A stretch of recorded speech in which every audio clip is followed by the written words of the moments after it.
everyone, and happy Rizal Day to this siguro po pag-usapan natin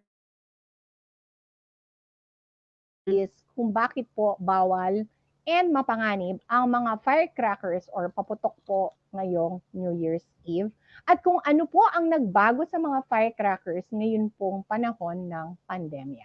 So my name is Dr. Ana York Bondok. Our program po is called Libreng Konsulta. I am an internal medicine specialist. Ang specialty ko po ay pulmon, and I'm a congresswoman, the mom of Benjamin, and the wife po of Mayor J of San Luis, Pampanga.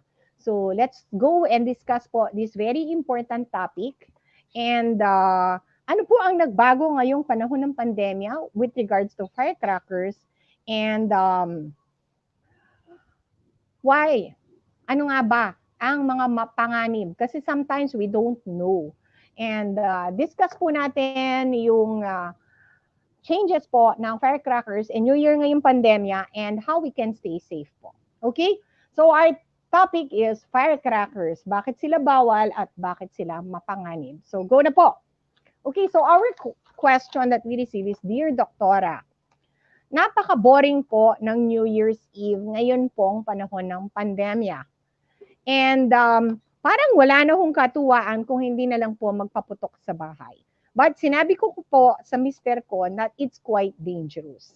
So please give us guidance po, Doktora, kung ano po ang mga panganib po ng firecrackers, ano po ang aming dapat gawin ngayong panahon ng pandemya. Okay? So thanks, concerned mom. I think she has kids, kaya ganun po. And sa lahat po ng mga may bata, mga naboboringan na po talaga sa bahay, itong New Year's and wondering what to do, please listen to this. Again, we have a YouTube channel. I forgot to tell you, it's Dr. Ana York Bondok. Please like and subscribe po at maglagay lang po ng tanong sa baba. We will be happy to answer them later. So tinanong po ni Mami, ano po yung guidance ngayon, 2021 na po, in 2 days. Okay, so review po natin yung last year's firecracker issues. Since President Duterte po came into office, talaga pong naging strict na po sila with regards to the Filipino tradition of exploding firecrackers during New Year's Eve. And ako po personally, yung tatay ko po mahilig sa paputok dati, bumibili siya mismo. Yung nanay ko po mismo rin pong bumibili. And aminin na po namin, kami pong magpapamilya, we used to enjoy firecrackers a lot. Pero times change, nag-iiba na rin po. And for the last 3 years, hindi na po talaga kami bumibili ng paputok. So let's discuss what happened po nung Duterte admin. Well, nung Duterte admin po, they signed the Executive Order number 28, which is very strict po against firecrackers. And napakarami po talagang naging illegal firecrackers. And siguro po, dala na rin po ng pag-aalam po ng mga tao tungkol po sa dangers ng firecrackers, nabawasan pa ng malaki ang atin pong kaugalian na magpaputok po sa New Year's Eve. Okay? So, eto po, no, nung taong 2020 or that's 2019, 2020, sabihin na po natin, there were 164 noted po ng DOH na injuries po from firecrackers. This is 35% lower than 2019, something around 250 po ata. And it's 71% lower po than the last 5 years na 2014 and 2019. So talaga hong pababa po ng pababa ang paggamit po ng firecrackers and pababang-pababa na rin po yung mga injuries po na nare-report. Though the DOH has said na kuminsan under-reporting po talaga kasi merong mga maliliit na hindi na po nagpupuntang emergency room. Okay? So, let's discuss, bakit nga ba mapanganib ang firecrackers or paputok? Well, first of all, yung mga sugat. At marami ho tayo nakikita sa TV every year. Usually, ano bang sugat? And what's happening po dun sa mga sugat na yan? The most common po talagang sugat is sa kamay. Kasi po tinatapon. We usually light it with our hands.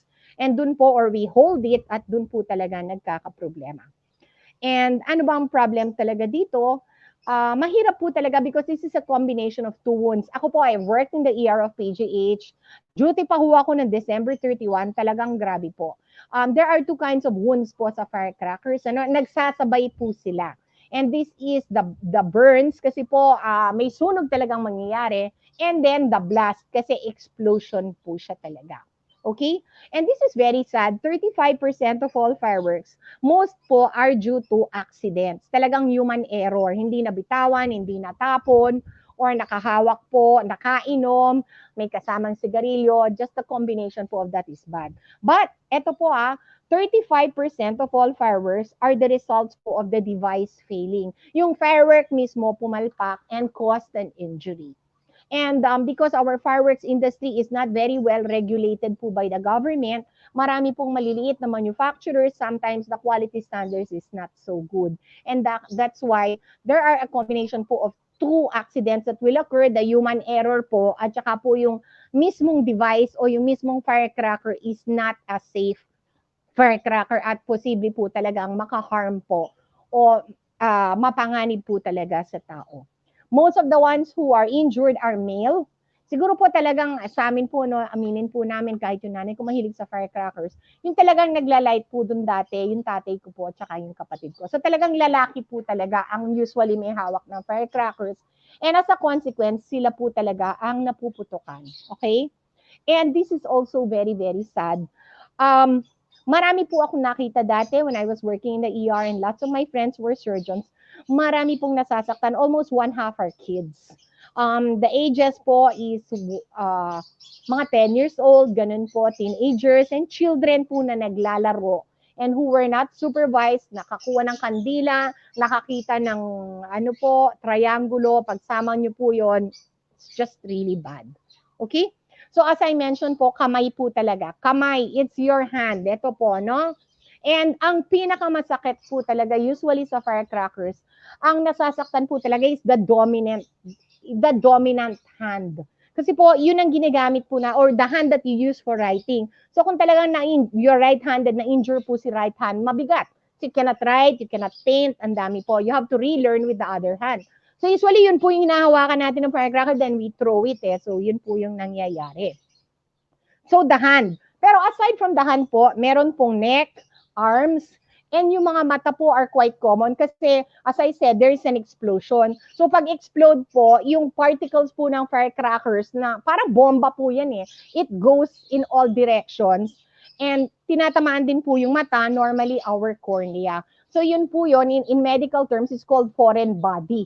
Meron pong hawak po ng kamay, naputukan yung kamay, nag-explode po, and the particles, usually iron po in the firecrackers, na pupunta po dito sa chest area natin usually.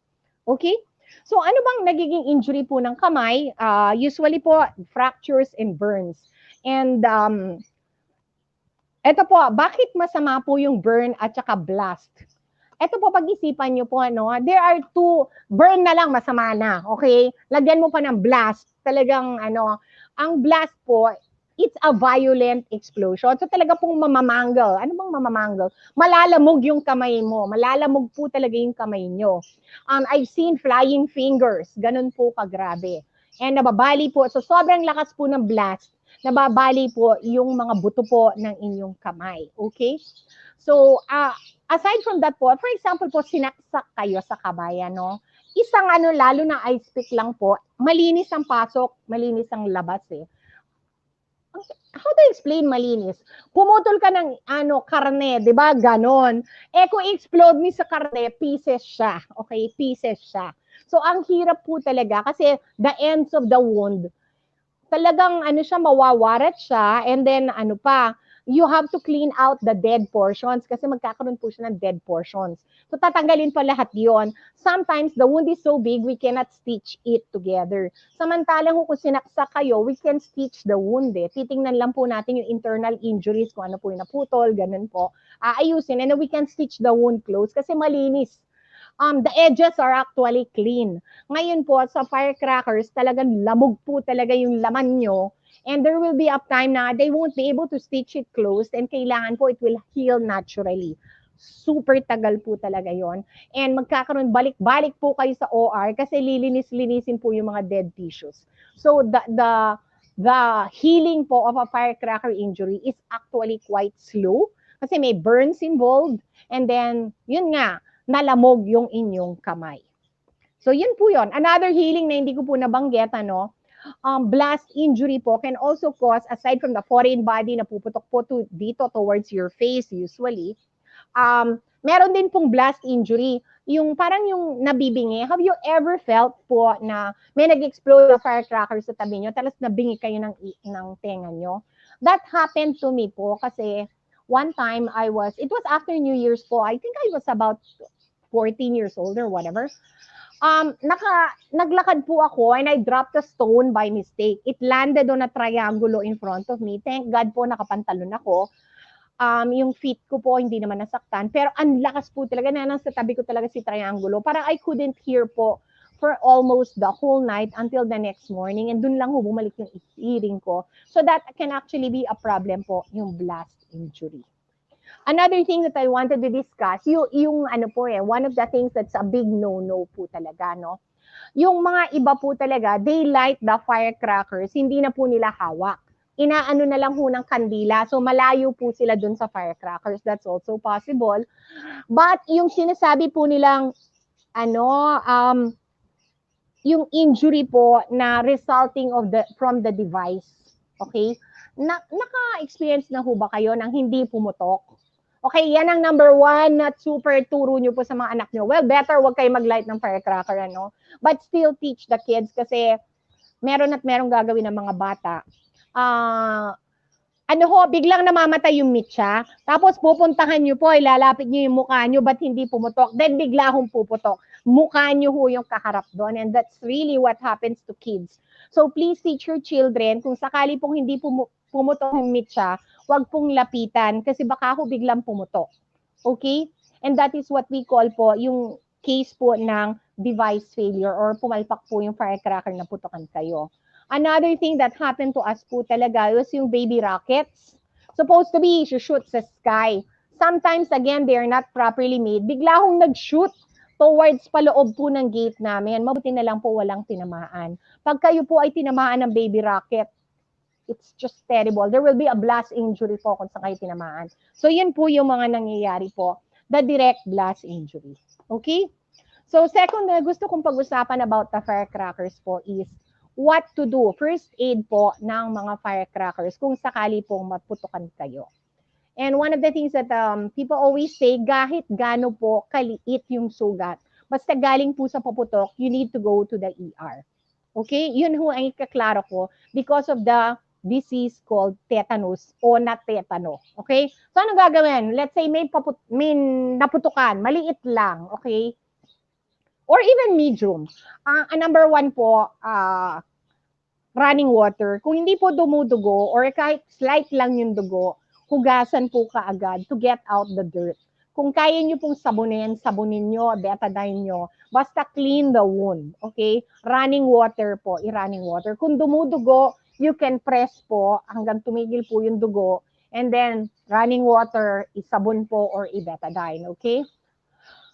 Kung malaki po talaga yung sugat, again, i-running water and rush to the ER. Ito lang nakakatakot and I'm going to say this. Kung meron pong nahulog na mga parts of the hand, kunin po at itakbo po sa ER and let the doctor decide po kung i-reattach po yung kamay o hindi. Okay? Or fingers, all right? So, ganito. Once you get to the ER po, tatawag po sila ng sirojano. They'll call a surgeon to assess po. Meanwhile, you need to be vaccinated for tetanus. Okay? So ano ba tetano? People don't really know Basta alam nila, marami nagsasabi na kung matetetano ka dyan, punta ka na sa ER. Okay? Tama po yun And what's tetanus? Tetanus is a disease po. Nakukuha po yan sa mga dirty wounds. Ano ba yung dirty wounds? Usually, what I tell mga pasyente po sa ER, yung sa lupa po. Okay? Usually happen in the farm. Mga rusty po, nahulog kayo sa daan, ganun po. And firecrackers is very notorious po for causing tetanus kahit gaano kaliit yung sugat. Okay? So ano bang tetanus? It's bacterial, it's not viral, okay? Bacteria siya. And the bacteria po is called Clostridium tetani. Okay? Clostridium tetani. Gumagawa po siya, it produces a toxin that affects po the nervous system. And ano po, maninigas po talaga yung muscles nyo, mostly around the face po, to the point that you might die and you cannot breathe. So pwede ho kayong hindi na makahinga and mamatay. So there is no cure for tetanus. Pwede lang po sila magbigay ng antibiotics. And matagal po ito, and the hope that you can be saved kung ano ho, kung malampasan niyo po yung effects ng toxoid, but it non-toxin, but it is very very scary disease po talaga. When will you develop the symptoms of tetanus? 7 to 10 days po after naputukan po kayo ng firecrackers. So pagdating niyo po, naputukan yung anak niyo, agad-agad dali niyo sa ER at sabihin niyo, gusto po ko pong mabakuna. Aside from lilinisin yung sugat, sabihin niyo po, ang bibigyan kayo ng antibiotics, sasabihin niyo po, gusto ko pong mabakunahan yung anak ko na anti-tetanus. Okay?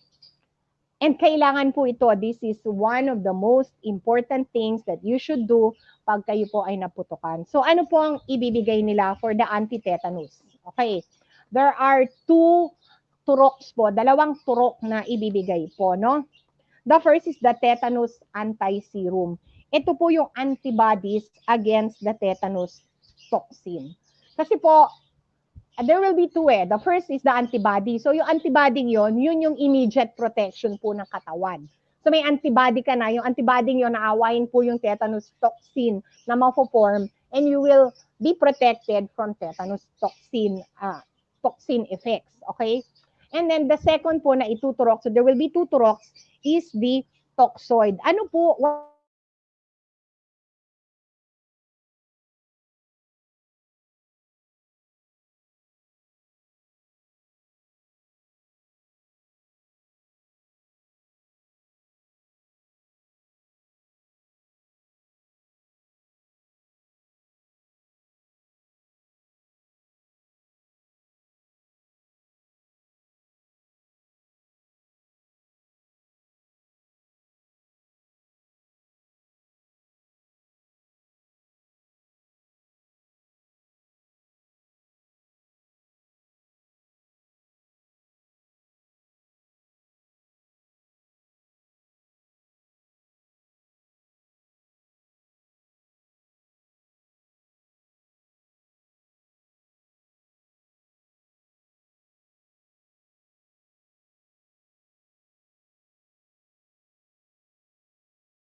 Okay, guys.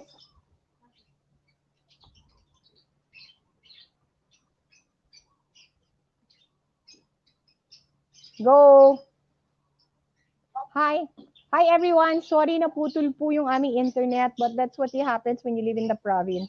So balikan ko na lang po yung ating po pinag-uusapan, which is what will happen po when you get to the ER with a firecracker injury. First of all, lilinisin po talaga yung sugat and then bibigyan po kayo ng antibiotics. Okay? Kung talaga pong grabe, they will call a surgeon or a hand surgeon. Okay? So, ayan, hindi pa kayo natakot, may surgeon kang kayong kaharap. And then the second thing that they're going to do po sa ER is to give the tetanus vaccinations. Okay, 2 ang magiging tetanus shots nyo. Shot number 1 po yung antibodies. Ito po yung immediate protection nyo po for the gamot. Kasi yung katawan nyo po, walang antibody pa. Lalo na kung hindi po kayo up to date sa inyong bakuna on tetanus. So, they will give you what we call po the tetanus anti-serum. Dati po, they used to use horse antibodies. Now, they use, that we use po, antibodies against the tetanus toxin. So, ang meaning nun, the antibodies po that they will inject into your body, sila po yung will protect at makikipag-away po dun sa toxin na mafo-form po ng tetanus. And then, the second vaccination po, yun po talaga yung tetanus toxoid. Ano po yun? That is inactivated toxin. Inactivated toxin po ng bacteria. And then, it is added po to a chemical para ma-inactivate siya. And then, that will be injected po into your body. At yun po yung magkakos ng immune response. So, within 1 week po to 2 weeks, your body will produce its own antibodies to fight po whatever toxin ang naiwan. Okay, so nagets niyo po yon. There are 2 components to the vaccine. First of all, it's the antibodies na i-inject po sa inyo. Yung antibodies na yon will provide the immediate protection against the toxin. And then second po, they will inject a toxoid. The toxoid po na yon is the inactivated toxin. And the inactivated toxin po. So, hindi kayo magkakaroon ng tetanus from the vaccine, okay? Kasi inactivated siya. The inactivated toxin po will go into our immune system and our body will recognize it and form our own natural antibodies versus the toxin. So, yung immediate protection is foreign antibodies and the long-term protection po is your antibodies that will be formed from the toxoid po na ibabakuna po sa inyo. Okay? So, remember this, no matter po kung gaano kaliit o kalaki o kaliit ng sugat mula sa firecrackers, considered po yun na maruming sugat or dirty wound and you need to go to the ER to be vaccinated po immediately. Okay? Kasi pag hindi po kayo nabakunahan, magpo-form po ng toxin yon and the toxin will cause the illness. Okay? So malinaw po yon, kahit gaano kalaki o gaano kaliit yung inyong firecracker wound, you need to go to the ER. Kung kayo po ang nagmaman ng ER, it is safer to vaccinate rather than na magtanong-tanong pa kung nabakunahan na ng tetanus. Wala pong masama na magkaroon po ng repeat vaccine. Okay? Because once you get tetanus, wala pong gamot doon. Okay? And you can die. So, yun po yun. You can get tetanus from any kind of firecracker. Kahit na sinabi mong binili mo sa mamahaling lugar, yung powder po noon, it is considered a dirty wound. Okay? So, malungkot naman ho kung mamatay kayo ng tetanus from something po that is entirely preventable. Okay? So, go to the ER, patingin nyo yung sugat nyo, pabakuna po kayo ng anti-tetanus. Okay? So, people ask me, Doktora, is it only, the blast injury and the tetanus? Well, and of course, yung nabingi-bigla, no? But number 3 po, and this is, I have been on duty sa ER po ng PGH. In fact, I was on duty in the pediatric ER of PGH after December 31. Okay? On the night of December 31. So, from 8 o'clock hanggang alas 12 po, ang nagpuntahan po talaga sa ER, yung surgery ER. Kami po nasa pedia ER. So, kumakain lang po kami ng grapes, ganon. And just, eating pasta, just being happy kami. Kwentuhan lang po kami sa pedia ER, walang pumapasok. Most of them went to surgery dahil naputokan nga. So ready na ho kaming matulog. We were having a great New Year. Then bigla na lang po at 2 o'clock, nagpasukan lahat ng batang hinihika. Lahat po sila, they were going, ganun. Ayun. And then, ano po, talagang hindi na ho tumigil until 6 in the morning. So what am I trying to let you know from this? Yung immediate problem po ng firecrackers, yung paputok. Kaya lang, yung usok po na i-generate ng lahat ng firecrackers po talaga. And kung nagde-drive po kayo dati, di ba, you could not even drive kasi you cannot see anything sa lakas po ng paputok. And the usok, yung usok po can really trigger an asthma attack. So yung mga hikain po, those with chronic bronchitis, those po with emphysema, hindi po talaga dapat lumabas ng bahay. These people should stay at home and close the windows. Or at least, i-circulate po talaga yung air sa bahay nyo para yung smoke, hindi po siya talaga papasok. Or that you at least circulate the air. Kasi po, the air pollution caused by firecrackers can really trigger po an acute asthma attack. So ako po, I was in duty in the pediatric ER. Nako, hindi na po ako nakaupo from 2 o'clock until turnover po the next day, which is 8 o'clock, nebulizing every single child. Okay? So kung kayo po ay asthmatic, may tendency po towards asthma, alam niyo pong hinihika kayo, and smoke hikain, please take the ultimate precautions. Do not go out of your house. Isarado niyo na po yung bintana niyo, mag-aircon kayo, and try to protect yourself from the smoke. So yon, chronic lung diseases are in danger po of acute exacerbation or grumabi po yung inyong asthma. Gusto niyo mag-nebulize na po kayo from the smoke. Okay? So yun po yun. We have to avoid the firecrackers because of the injuries caused, blast and burns. Sinabi ko po, baka maputulan pa kayo ng mga daliri dyan. Number 2 po, we have to also avoid firecrackers because of tetanus. And number 3 po, we have to avoid firecrackers kung kayo po ay hikain or asthmatic. Number 4, may mga issues po, no? Kung pwede po, stay under a bubong. Why will I say this? Or stay under a roof. My mom always used to say, don't go out in the open. Kasi po, I'm sorry to say this, and I hope the PNP would do this. Sana ho, maximum talaga yung magiging penalty po sa mga magpaputok ng barel during New Year's Eve. Kasi ang dami na pong mga nangyari through the years na nanunood lang po and biglang nabaril po. And usually falling down sa ulo po nila. Malungkot. It's really very sad. So sa lahat po ng mga may barel, especially po ang ating pong kapulisan at ang ating pong military, please, this is not the time po para magpaputok. And number 5, I would like to address this po, no? And this is really quite sad. Yung gobyerno po natin, they promoted po yung yung parang yung munisipyo po, companies, and public fireworks displays para hindi na po magpaputok sa sarili-sariling bahay yung mga tao. And it's been very effective throughout the years. May mga tao po pupunta na lang to watch the fireworks in a safe place at hindi na po sila magpapaputok sa sarili nilang bahay.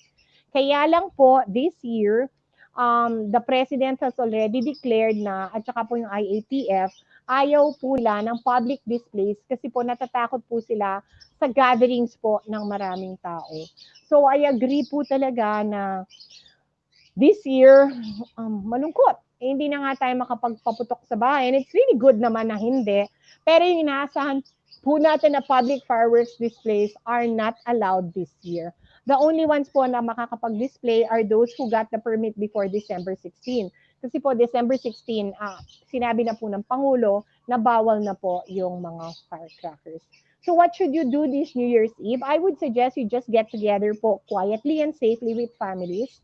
Don't forget your mask and your face shield. Siguro po, kumain na lang po in a safe way. Sinabi ko po, open air. And then, perhaps watch na lang fireworks on TV. So sa inyo po lahat, mapanganib po ang personal fireworks. Katulad po ng sinabi ko, I explained to you. There is a list po of banned fireworks. And kahit po mga luces and things like that, they can cause burns. Kasi po, people ask me, Mom, how about the luces, the sparklers? sinabi ko may device failure eh. A sparkler can explode, a luces can explode, okay? So those things are not totally safe. So what should you do? Stay indoors, avoid large gatherings, and please, pag-isipan po talaga yung dangers ng firecrackers. So sa inyo po lahat, tomorrow let's discuss mental health naman po and how to look forward to 2021. Ako po si Dr. Ana York Bondok. Thanks so much and let's get po a few questions. And for those na magpapabati ng Happy New Year, tara na.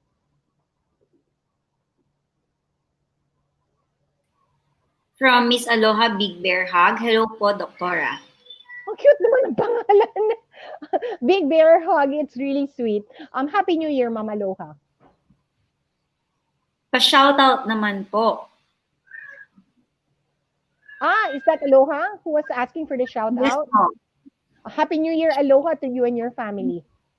From Mr. Kim Christian Manabat. Good morning, Doc. Pa-shoutout po. Shout out to Kim and the Manabat family. From Miss Julieta Estrella Ragasa. Good morning po, Doktora. Thanks, Mom Julieta. From Mr. Henry Oliquino. Happy New Year po, Doktora Ana.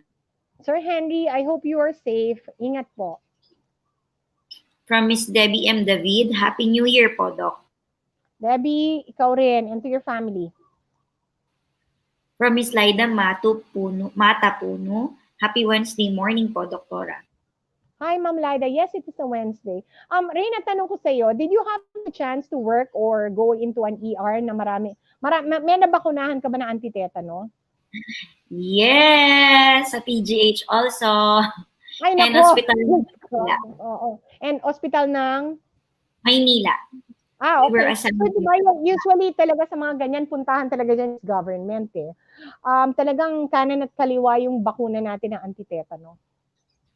Also, Doctor, I was able to rounds sa may Tondo General Hospital. My God, doon ang pinakamadami. Nako, I could imagine the people talagang nawawalan ng kamay, nawawalan ng paa. They need to amputate. Yes. One of the issues that I mentioned here, Reina, is kids, Hindi ko nabanggit. One of the other issues talaga dito is drinking and firecrackers. Pag nalasing na yung barkada, tapon na lang ng tapon, kuminsan wala na po tayo sa tama nating pag-iisip. And that's when accidents happen. So the combination talaga of drinking and exploding firecrackers is very bad. Kasi wala ka pag nalasing ka, yung reflexes, actions, you cannot think so clearly. Then you guys get restless, kung ano-ano nang ay hindi na maganda. Good thing you mentioned about drinking, Doktora, Well, aside from firecrackers, most common sa Manila, especially in Tondo and Hospital ng Maynila, mga dinadala is yung mga nakipagbugbugan. Ay, gusto. Right after yun, mga 2 a.m. and 3 a.m. Ayan. Magdadatingan na yung mga... Oo. And then those attempting to drive home pag lasing. Kung nalasing po kayo ng New Year's, please matulog na lang kayo doon kung saan kayo nalasing. Okay? Makiano na lang kayo doon sa may bahay and don't attempt to drive. Issues din po yan ng New Year, driving drunk. And then of course, nakipagbugbugan, kasama na rin yon. Kasi pag nakapag-inuman, and of course, in this time of the pandemia, naku, my God, I cannot imagine naman na magbugbugan silang naka-mask and face shield, So talagang tagisan ng dugo dyan at tagisan ng COVID. Gunshot also is one of the, yung high din yung... I mentioned that. My mom always told me talaga, Reina, during New Year's Eve, you try to stay under a bubong kasi talagang may naririnig tayong gunshots. Yung people just fighting. And that's really, really, really sad. So, I'm sorry hindi ko inaano yung PNP I'm not against the PNP. Kaya lang, syempre, sila yung may baril tsaka yung mga military, please don't do it. Maawa kayo sa tatamaan nyo. Yeah, so yun yung mga common cases namin sa ER. In Tondo, PGH, and Hospital ng Maynila. Yan. And I hate to mention this, okay? But hindi ba yung nangyari sa Paniki Tarlac happened because of a boga? So guys, I mean, respect rin for everyone, kundi magiging source ng away. Marami rin nagbugbugan dahil tinapon yung triangulo doon sa grupo na nagiinuman. Yeah. Oh my gosh. Trigger Wala. ng away talaga, Doc. Ay naku, source ng away yan. Source ng away. Lalo na naka-info. Ay naku, goodbye. Okay, so that's really bad. So sige, bumati tayo uli rin. So, from Mr. Joel Castillano, Doc, pwede pong mag-ask kahit ibang topic? Sure, Joel, please. I mean, and kailangan natin na ask Dr. Ana kasi talagang medyo nag-rest din naman tayo because it's December. Oo. Okay, this is his question. Doc, paano po may iwasan ng usok lalo na sa mga may asthma? Yung pamangkin ko po may asthma. Joel, normally I would tell people, syempre panahon ng COVID to stay outdoors.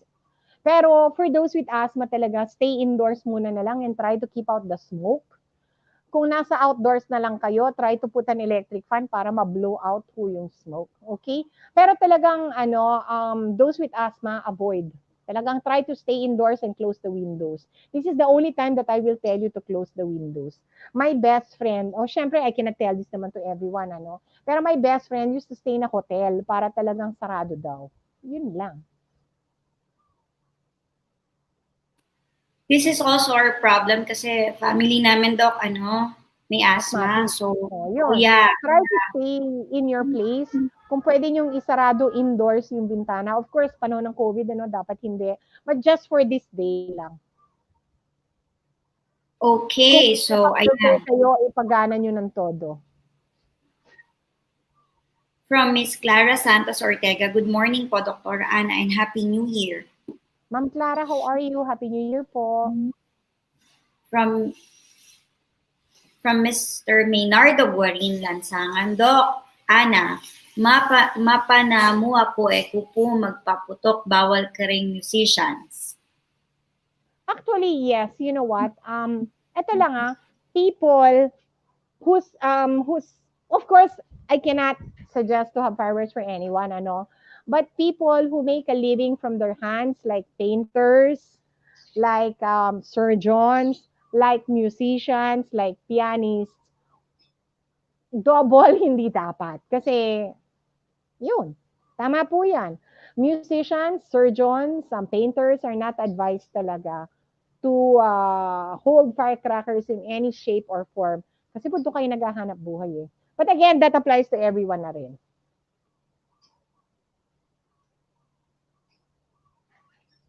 At saka Reyna, this hindi na masyadong common, pero I was in PGH dati. Ang dami talagang batang nakakakain ng watusi. Watusi po is poisonous. Oh, yes. Parang ngayon, wala na kasi nasa loob na yung mga bata. Parang medyo na-ban na kasi it got into the list of bans, so it's not that common. Pero talaga, nung panahon talaga namin, I used to buy karton-karton ng watusi. And kids, kasi it looks so small, nakakain talaga nila. Marami akong nakita na ICU na bata dyan. Yeah. Yung pastillas na red, akala nila ganun. So, yeah. Okay, from Mr. Maynardo Guarin Lansangan, I think he wants us to greet Doc Ramil Bonifacio, orthosurgeon, musician din, nasa JBL. So, Doc Ramil, he is an orthopedic. Ano ba orthopedic sa buto? Okay, so kung mapuputokan po yung kamay nyo and mabalian kayo ng buto, you will be seeing Dr. Ramil. So, wag sana. Happy New Year na lang, Dr. Ramil, and may we not see you in the ER. From Miss Barbie Tarucolap, hello po, Doktora. Barbie, how are you? Ay pala, I'd like to mention, today po yung bigayan po natin ng balut sa mga naka-guest po ng we had 2 contests, yung tent, it was the orange tent sa bukid. Yun po yung tent na sinusulungan po ng mga nagbabantay ng itik. And the second question was yung sa salandra. The salandra, it's a tent also and a way of catching fish sa bukid. So we have 5 winners for the tents of the itiks and 1 salandra winner. Meron pa po tayong ongoing contest which is the shoes. Tingnan nyo po lang yung Facebook ko. The contest is there. Okay? So, Miss Kat will contact the winners. From Mr. Maynardo Guarin Lansangan, tetanus na delikado sa paputok. Yes, sir. Definitely. From Mr. Ramon Villavicencio, Happy New Year, Doctora and family. From Miss Happy New Year. Zari Cruz Larin, magandang tanghali po. Hi, Zari. How are you? From Miss Alexis Nadzi Naira, Lain Babol Meneses. I think Shout out. Oh, to the Meneses family, thank you so much. Shout out po and Happy New Year.